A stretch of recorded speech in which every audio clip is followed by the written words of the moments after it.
உங்களுக்கு நிம்மதி உண்டாகுவதாக. தேவனுடைய இரக்கங்கள் அதிகமாவதாக. தேவன் என்ன சொல்றாங்கன்னா, சங்கீதம் 134:3, வானத்தையும் பூமியையும் உண்டாக்கின கர்த்தர் சியோனிலிருந்து உன்னை ஆசீர்வதிப்பாராக. தேவன் இன்னைக்கு உங்களை ஆசீர்வதிக்கிறாரு. அவர் மனசு வச்சுட்டாரு, அவருக்கு தோணுது, அவர் உங்களை ஆசீர்வதிக்கிறாருங்க. அவர் ஆசீர்வதிக்க ரெடி, நீங்கள் பெற்றுக்கொள்ளுங்க. இவ்வளோ நாளாக ஆசீர்வதிக்கலையே ஏன்? கேள்வி எழும்புதில் ஒரு கொஸ்டின் வருது. ஏன் இவ்வளோ நாளாக அவர் ஆசீர்வதிக்கலை? இன்றைக்கி அவர் ரெடியாக இருக்காருங்க. அது ஏன் நம்மளுக்கு புரியல. ஏன் இவ்வளோ நாள் ஆசீர்வதிக்கலைன்னு நமக்கு புரியல. அதை ஏன் நோண்டிக்கிட்டு இல்லை, அதை ஏன் நம்ம உட்காந்து யோசிச்சுட்ருக்கோம். அவர் இன்றைக்கி ரெடியாக இருக்கிறார். அவருடைய வேலை வந்துருச்சு. இப்போ நம்மளை ஆசீர்வதிக்கிறேன்னு சொல்கிறாரு. நம்மளுக்கு தகுதி வந்துருச்சு. ஆசீர்வாதம் பெற்றுக்கொள்வதற்கு தகுதி வந்துருச்சு. அவர் ஆசீர்வதிக்கிற மாதிரி இப்போ தான் நீங்கள் இருக்கிறீங்க. இவ்வளோ நாள் அவர் ஆசீர்வதிக்கிற மாதிரி நீங்கள் இல்லை. அவர் நினைக்கிறார், இப்போ தான் என் பிள்ளைங்க தகுதி பெற்றிருக்காங்க, எல்லா இடத்துலையும் தகுதியாக இருக்காங்க, அதனால் என் பிள்ளைய இன்றைக்கி ஆசீர்வதிச்சிட்றேன்னு ஆசீர்வதிக்கிறாரு. இப்போ அவருக்கு தோணுது, ஆசீர்வதிக்கணும்னு தோணுது. அதனால் நம்ம ஆசீர்வாதத்தை வாங்கிக்கலாம். சரிங்களா? நம்ம தகுதி பெற்று விட்டோம், அவ்வளோதான். வானத்தையும் பூமியும் படைத்த தேவன் இன்றைக்கி நம்மளை ஆசீர்வதிக்கிறாரு. இனிமேலேருந்து நீங்கள் நல்லா இருப்பீங்க. உங்கள் வாழ்க்கையில் நீங்கள் ரொம்ப நல்லா இருப்பீங்க. ஆபிரகாம் என்ற ஒருத்தர் வயசான, அதாவது தாத்தாவாயிட்டோன்னே தான் தேவன் ஆசீர்வதிச்சாருங்க.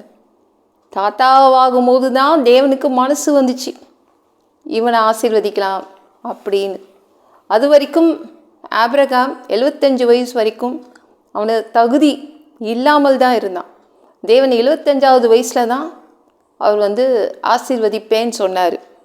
அது வரைக்கும் அவரை ஆசீர்வதிக்க அவன் மனசு வரல தேவனுக்கு. ஆதியாகமம் 12:3-2 எடுத்து படித்து பாருங்களேன்.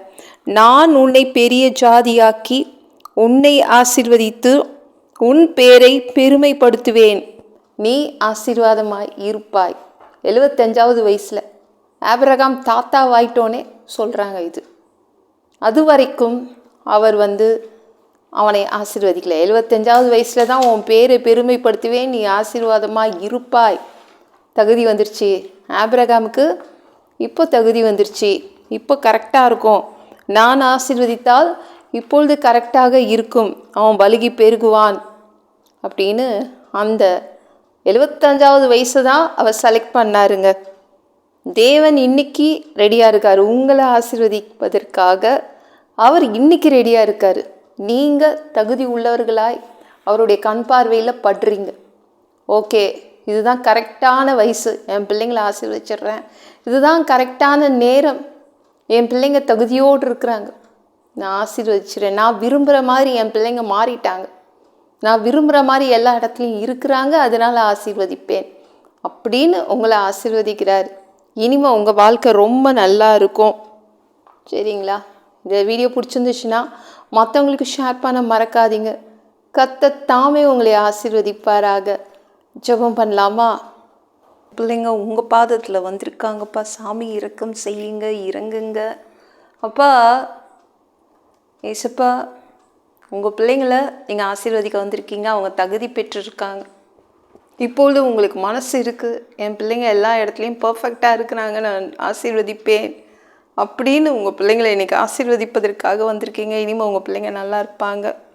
எல்லா பொல்லாத பிசாசுகள், ஏவல்கள், மந்திரங்கள், தற்கொலை ஆவிகள், பயத்தின் ஆவிகள், பலவீனப்படுத்துகின்ற ஆவிகள் எல்லாம் ஏசு என்ற பெயரினை கொண்டு துரத்துகிறேன். ஓடிப்போ. உங்கள் பிள்ளைங்களை ரத்த கோட்டிக்குள் மறைச்சிக்கோங்க. பரிசுத்த ஆவியால் நிரப்புங்க. ஞான ஸ்நானம் எடுக்கணும். ரட்சிப்பீராக. இயேசுவின் காயப்பட்ட தழும்புகளால் எல்லா வியாதிகளும், எல்லா பலவீனங்களும், கேன்சர் போன்ற வியாதிகளும் சரியாகுவதாக. மரணப்படுக்கைகள் சரியாகுவதாக. பரம்பரை வியாதிகள் சரியாகுவதாக. அப்பா, மனிதனாக பிறந்தா ஜீவ புஸ்தகத்தில் பேர் இருக்கணும். அப்படி இல்லைன்னா அவன் மனிதனை பிடிச்சி நரகத்தில் தள்ளிடுவீங்க. தீ எரிக்கிற இடத்துல எப்படி போய் வாழ்கிறது? அப்பா, பரலோகத்துக்கு வர்றதுக்கு ஆசைப்படுறோம். அடித்து உதச்சி திருத்தி பரலோகத்துக்கு அனுப்பிடுங்க. கழுவுப்படாத பாவங்கள் இருந்தால் எங்களை கழுவி உங்கள் திரு ரத்தத்தை கொண்டு கழுவி எங்களை பரலோகத்துக்கே அனுப்பிடுங்கப்பா. எந்த ஒரு இமை பொழுது நீங்கள் வருவீங்கன்னு இயேசுவை வணங்கி வணங்கி காத்துட்ருக்கோம். இப்போ சுத்தமாக வாழ்ந்து காத்துட்ருக்கோம். அந்த ஒரு இமை பொழுதில் உங்களுக்கு ஒப்பான ஒரு உடம்பு எங்களுக்கு கொடுக்கப்படும். அதை பெற்றுக்கொண்டு மதிய வானத்தில் உங்களை சந்திக்க வருவோம். பசுத்தமாக வச்சுக்கோங்க. பசுத்தமாக வாழ்வது ஒரு மனிதனால் கூடாது. அதற்கும் உங்கள் உதவி தான் தேவைப்படுது. 7 வருடம் அந்தி கிறிஸ்து ஆட்சியில் விட்டுட்டு போயிடாதீங்க. பிசாசு நடத்தும் ஆட்சியில் விட்டுட்டு போயிடாதீங்க. 3வது தடவை கூட இந்த பூமிக்கு வருவீங்க. 1000 வருடம் இந்த பூமியை ஆட்சி செய்வீங்க, இங்கே தங்குவீங்க. அந்த ஆட்சியை பார்க்க ஆசைப்படுறோம். எல்லாவற்றையும் ஒப்பு கொடுக்குறேன். ஏசு மூலம் ஜெபம் கேளும் பிதாவே, ஆமென். நாளைக்கு பார்க்கலாம்.